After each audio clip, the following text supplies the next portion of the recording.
जय श्री राम दोस्तों। क्रोध शत्रु का एक रूप है जो तामसिक अन्न खाने से हमारे अंदर यानी मन में उत्पन्न होता है। तामसिक प्रवृत्तियां हमारी दिव्य बुद्धि को नष्ट करती है, इसलिए हमें क्रोध से बचना होगा।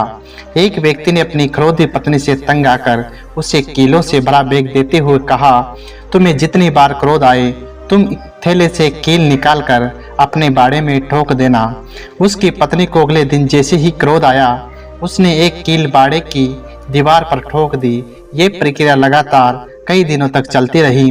धीरे धीरे उसकी समझ में आने लगा कि कील ठोकने की व्यर्थ मेहनत करने से अच्छा तो अपने क्रोध पर नियंत्रण करना है, और परिणाम स्वरूप ऐसा करने पर कील ठोकने की उसकी संख्या धीरे धीरे कम होती गई।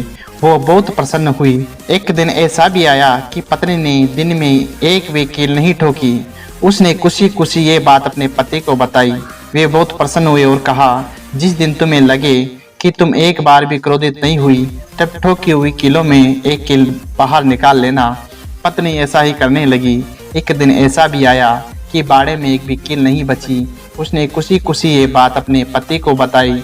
पति उस पत्नी को बाड़े में लेकर गए और कीलों के छेद दिखाते हुए पूछा, क्या तुम ये छेद भर सकती हो? पत्नी ने कहा, नहीं जी।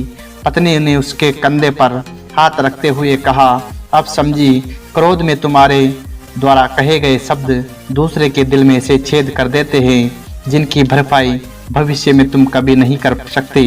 इससे हमें यही संदेश मिलता है दोस्तों, जब भी आपको क्रोध आए तो सोचिएगा कहीं आप किसी के दिल में कील ठोकने तो नहीं जा रहे। तो दोस्तों, इस कहानी से हमें यही शिक्षा मिलती है कि क्रोध को हमेशा बचाए रखें। इससे घर में सुख शांति बनी रहेगी और सभी प्रेम भाव से रहेंगे। जय श्री राम।